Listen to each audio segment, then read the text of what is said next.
All right, welcome to another edition of the Couch Coaches podcast, where we talk about everything going on in the world of sports, and it is football, football, football.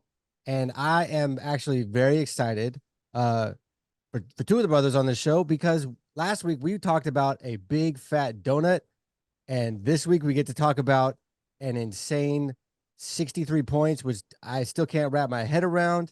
Deacon Hill, please tell me thoughts on the Raiders. Just absolutely insane game. Yeah. Hey, you described it. Insane. I didn't see it coming. You know, I thought it was a divisional game against the Chargers, so I knew it was going to be I thought it was going to be a competitive game going out, both teams going for it, but yeah, those points, 42 points, 42 to nothing at halftime. I mean, they were scoring every kind of way you could imagine, big lineman picking the ball up and running it, all the way to the end zone. You got a guy getting a pick six with one hand interception to the end zone. Any way you could imagine the scoring, they scored. And they racked it up. And the Raiders were able to do something that no team in the NFL has done. They got the Chargers coach and general manager fired in the same week. So, and plus they scored 63 points. So yeah, that was an amazing game.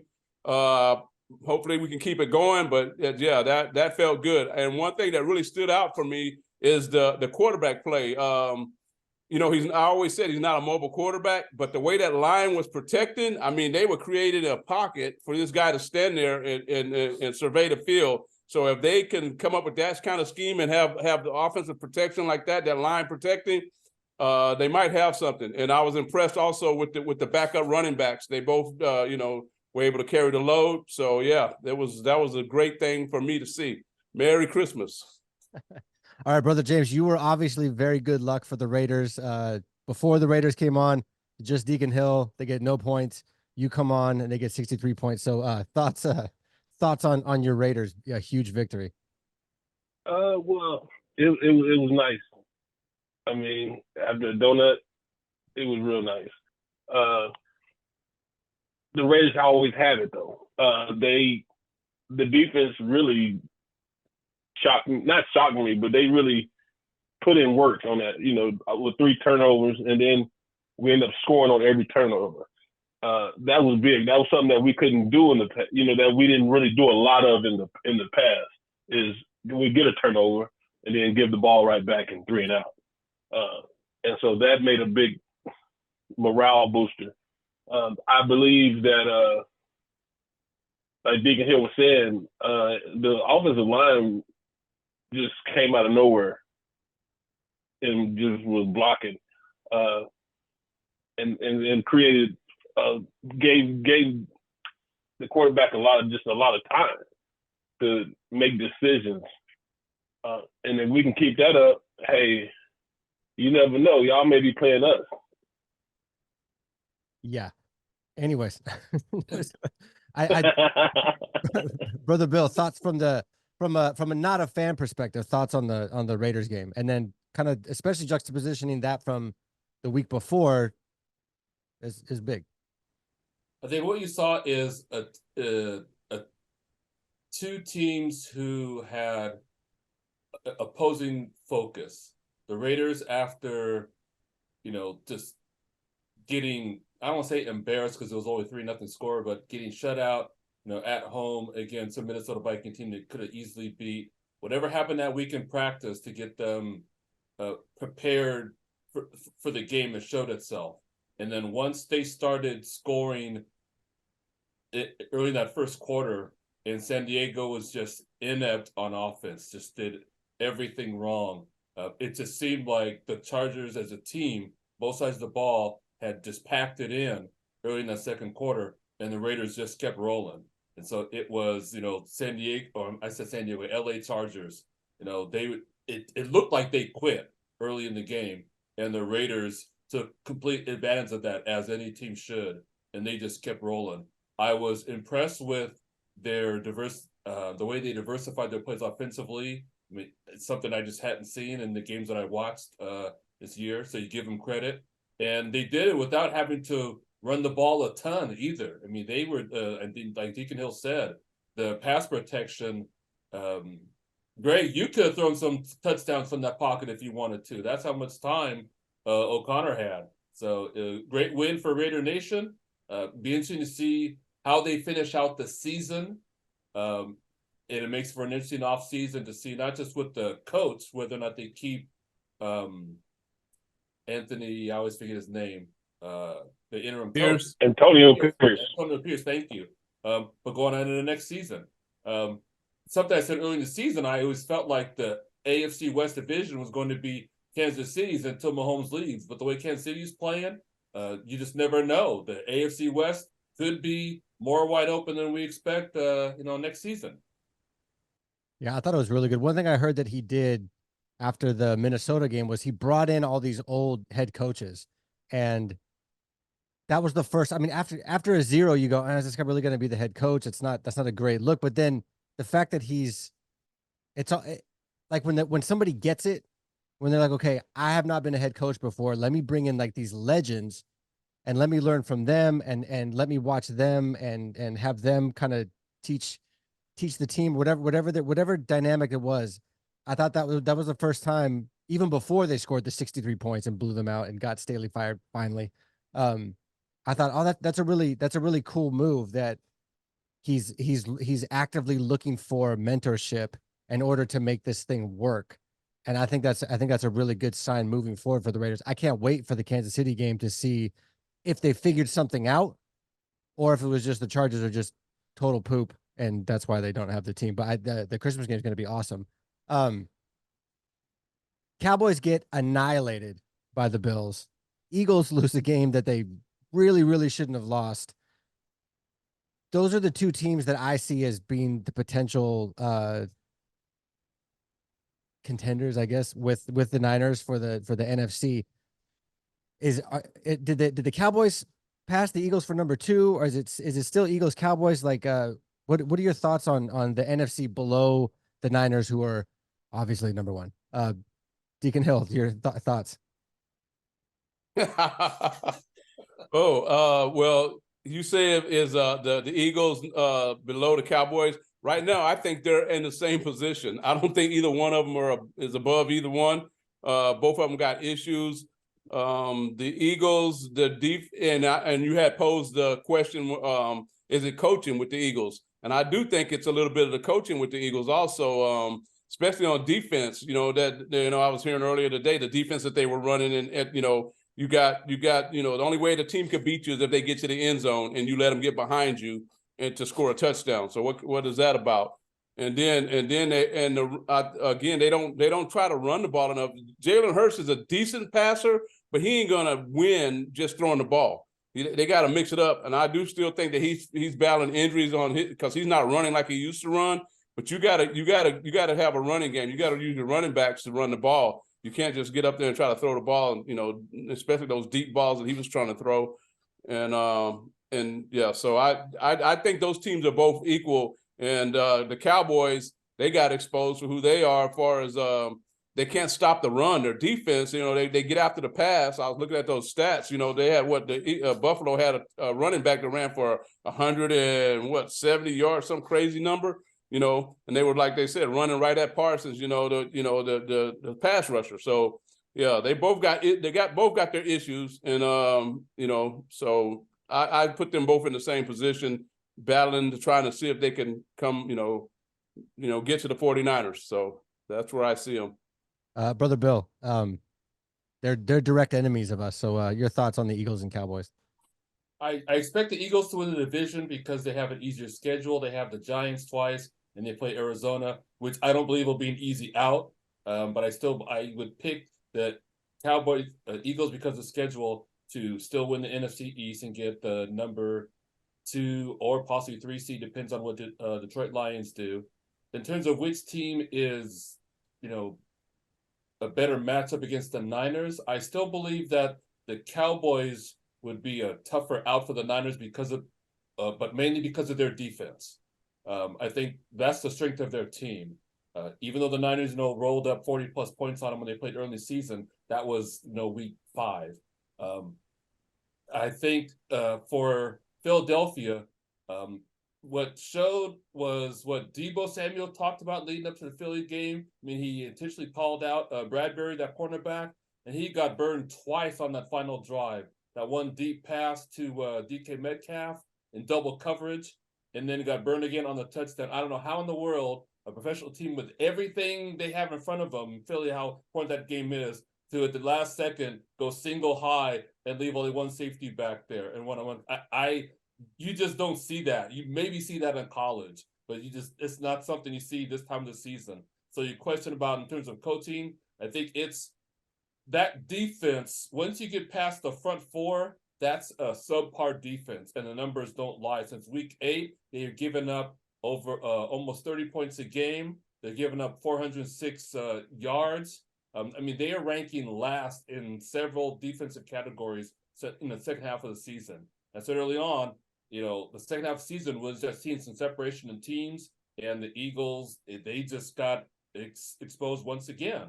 So I won't be surprised, even if they win the division, depending on who they play in that first round. If it's a wrong matchup, they could get bounced even at home in the wild card game. Brother James, thoughts on Cowboys and Eagles? Yeah, well, them two brothers covered a lot of it.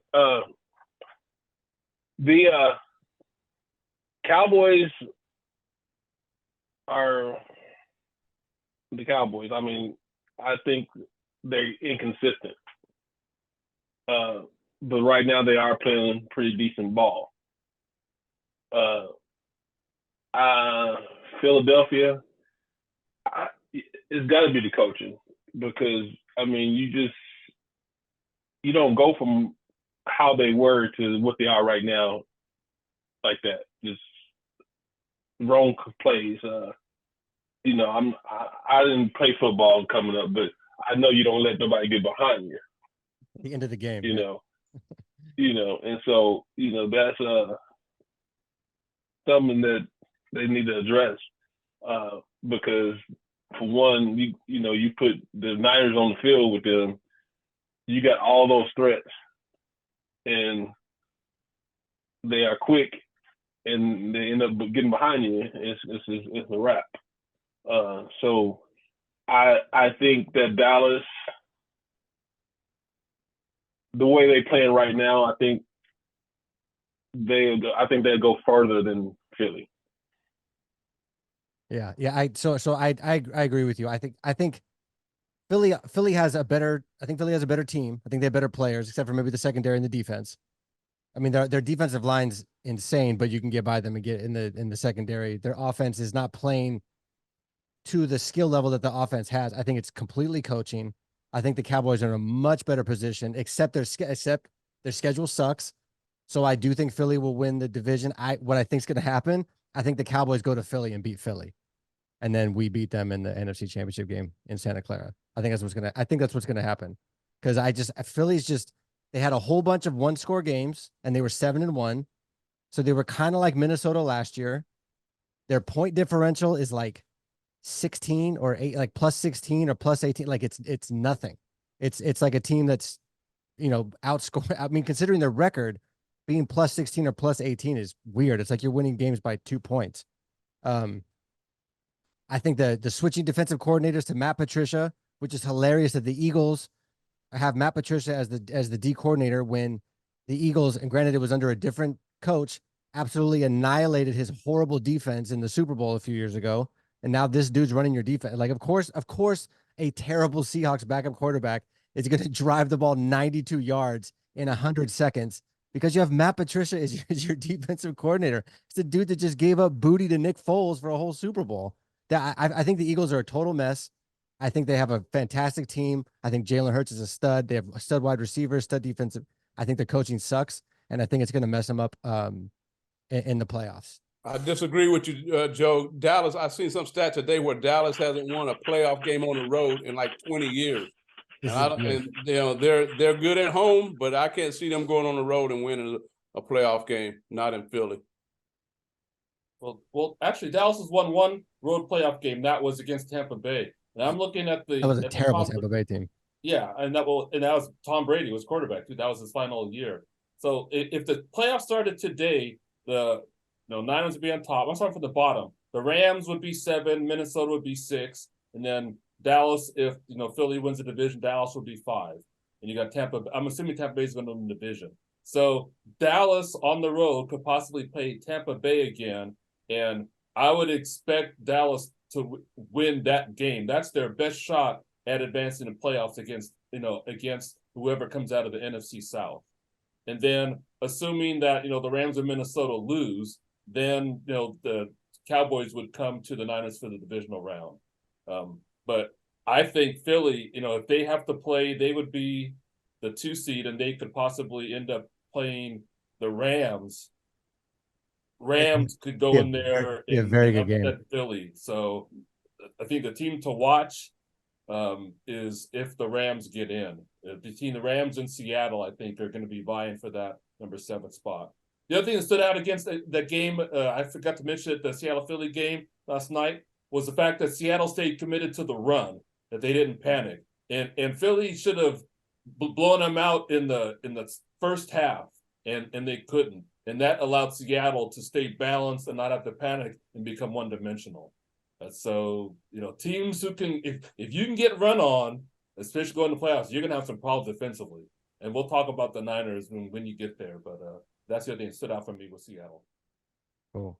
All right. So shifting ahead to Christmas. Niners play the Ravens, which I think is a legitimate potential Super Bowl preview. I still think the Ravens, it'd be pathetic if the Ravens don't at least go to the AFC Championship game, depending on who's hot then. I think it's Baltimore's to lose, but looking ahead to Christmas, Niners, Ravens, Brother James, what are your thoughts? What do you expect to see from both teams on Christmas? Well, I think this is going to be a powerful game. I think the Niners is going to ground and pound. Do a lot of bring out the play action, rolling the offense off of Christian McCaffrey. My only concern with that is we all know he's battling some injuries, and so hopefully he can stay healthy. And then on the Baltimore side, man.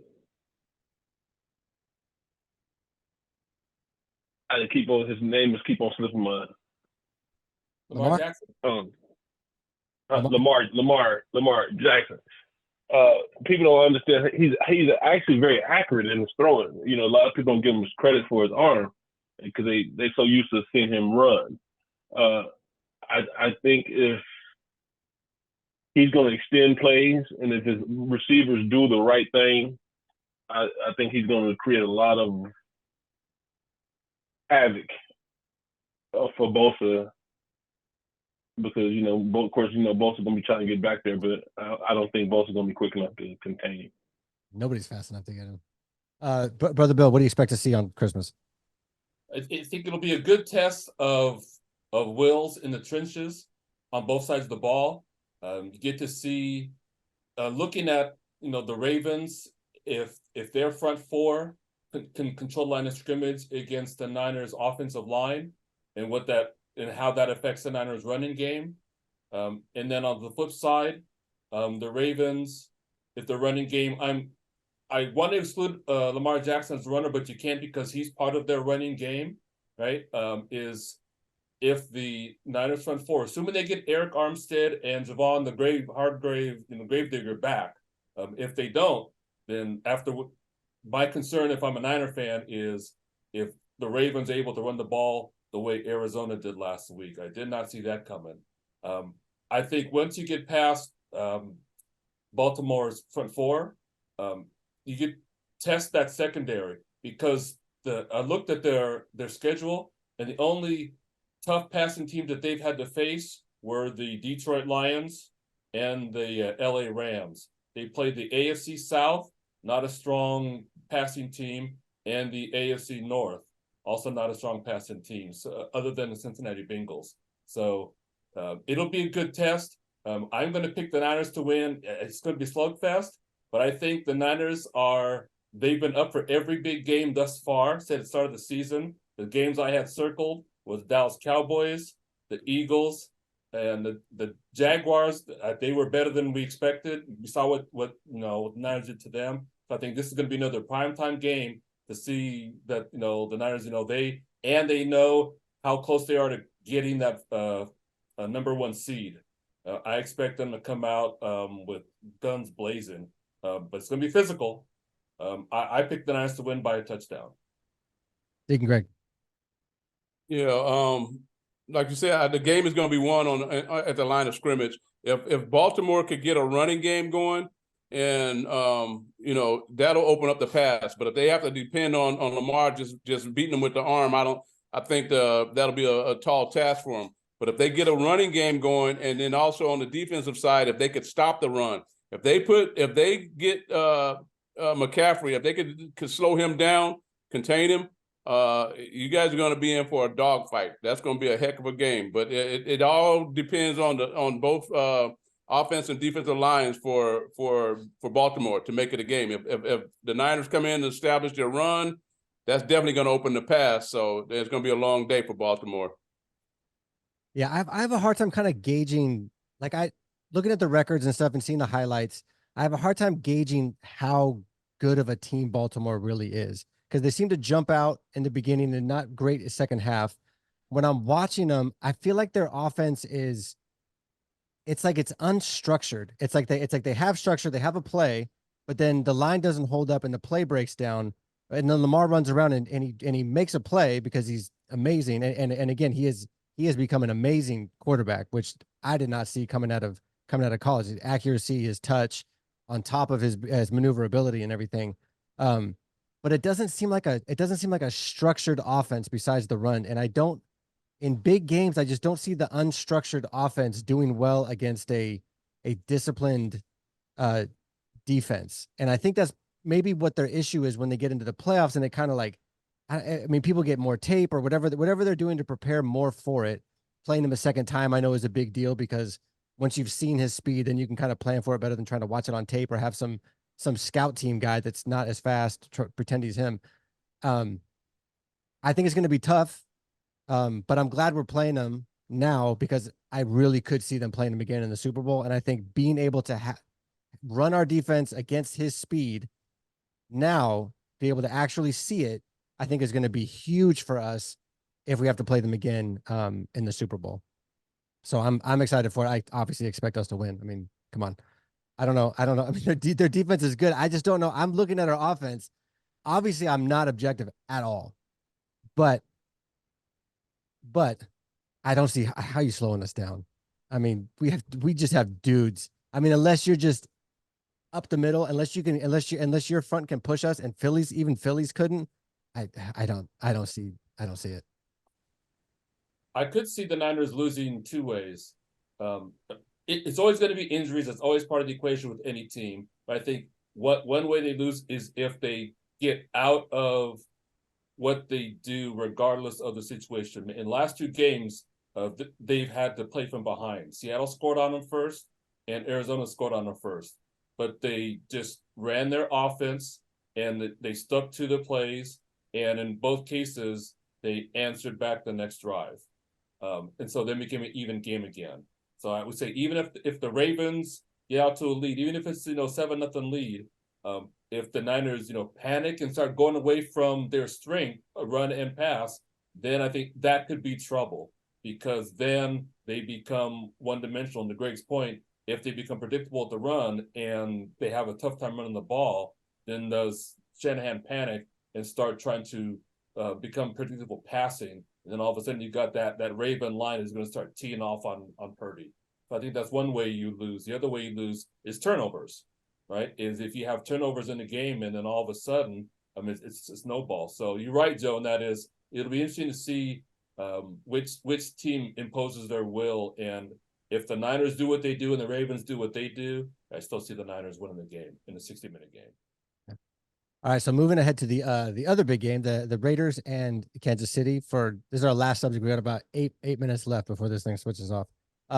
So Brother James, what do you expect to see from the Raiders and Kansas City game? I I see them coming off of this game on a high. I think the donut really opened some eyes. And so I think they're gonna still have the pedal to the metal. I hope Crosby is 100, not 100% because he's not, but I hope he's Mad Max as usual. Not flushing Mahomes all the way out of the pocket because Mahomes is just like Aaron Rodgers with that, is creating time and making plays, extending plays. I do believe it's going to be a great game, and I do pick the Raiders to win. I think Kansas City's not playing their best ball right now, for one, and then two, our defense is solid. Yeah, I mean, holding Minnesota to 0 points. I mean, like everybody, I mean, to 3 points. Obviously, you focus on the 0 for you guys, but holding a team that's offensively run like Minnesota to 3 points that's a really big deal. Deacon Hill, thoughts on your Raiders against Kansas City? Well, I have to agree with Brother James. I think the Raiders, I picked them to win the game. Kansas City has a lot of problems going on. They still haven't figured out their receivers, and I've been listening all week. They're starting to point fingers and and stuff like that. And I've been hearing that Mahomes is starting to lose confidence in his receivers, the guys that keep dropping the ball and stuff. Raiders defense is playing some solid ball. They've been playing ball basically all year. The defense has been there. So I think they're going to still continue to pressure. We got the linebacker. What's that one linebacker that's getting a lot of pass rush also? I can't think of his name right now, but he's helping Max out as far as pressuring the quarterback. And I think Mahomes is going to be under pressure. And I like our run defense also. We're stopping the run. That defense is playing, and I think the offense is just going to continue to do what they do. They're going to try to protect O'Connell as much as they can. And if we can get a little bit of a running game in there, I think the Raiders can pull it out. Brother Bill. You guys forget who you're playing next week? Joe did say Kansas City, right? And it's at Kansas City. Patrick Mahomes, Andy Reid, the same defense. The receivers are literally have to drop almost all the passes for you guys to be in the game. Which is possible. Which is possible. I mean, I texted this in our thread. You should have saved some of those points that you put on the Chargers. Should save some for Sunday against Kansas City. I mean, you know what? I need to get some glasses because I think he got on a Kansas. That red looks like, is that a? I would be pleasantly surprised. And anyway, the game is on Monday. Oh, Mondays. I'm sorry. Okay, Monday, even better. Yeah. So get your facts straight while you're trying to. I will be the first one to tip my hat to Raider Nation if y'all go into Kansas City where you're 10-point underdogs and pull out a win. I'm gonna say okay, and if we lose, you need to wear some Raiders gear. No, if you lose, I'm gonna stay red and gold. Yeah, we do not want you wearing Raider gear ever. No, no, you stay where you are. So I think one of the biggest benefits that the Raiders have is, one, with the new coach and new ideas, like you can plan for a team that you kind of seen what they're going to do, but Raiders are constantly adjusting stuff right now with the new coach, new ideas, all that stuff, which is a benefit for them, defense and offense. The absolute Raider killer, Kelce. People aren't saying it. I'm thinking Taylor Swift is messing that guy up because that dude has not been. He played amazing when they first announced it, and they're showing her freaking face on every 2 seconds. I swear, the last few weeks, the dude, he's like, I think he's doing the I just want to hang out with my girlfriend kind of thing, because he is not, and maybe it's because the wide receivers are so bad they can put more attention on him.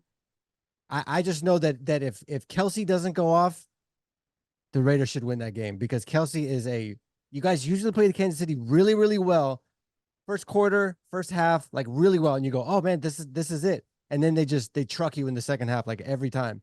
You can contain Kelce. I think you guys I think you guys got it. And then watch Mahomes' head explode if he loses again. Especially to you guys. I think you guys should win. It's gonna be an interesting game. It ain't gonna be that old stuff you've been used to seeing, Bill. That ain't happening. So, But if so it the does- bookies have it wrong. So you're saying the Raiders shouldn't be a 10-point underdog? Is that what you're saying? Ooh, they're minus What did you tell me about them bookies and how they do that, Bill? Can you refresh us on that? On my podcast. I mean, I mean, is that it? I mean, does Vegas have it this wrong? That is a lot of points considering their defense and what Kansas City's been doing. 10 points is a lot of points. That you might want to drop a little Christmas money on that one. That's a lot of points. I would not think that they would win by more than 10 points at all. I will give you all this though. I do expect y'all to cover the point spread. I'll give you that. Moral victory. Oh God, Bill, this Moral thing ain't about to cut off yet. No, it's not about to cut off yet. All right. So we are going to take a break next week because it's the 26th and family and everything. So we will be back after the 1st, which is good because we're going to have 2 weeks of football to talk about. Plus, we're also going to have all those amazing New Year's college football games to talk about. So I'm excited for the next time we get together. I hope everybody has a very Merry Christmas and Happy New Year and happy and safe and healthy holidays and everything. And we will see you in 2 weeks. Thanks, you guys. Go Raiders! Niners. All right.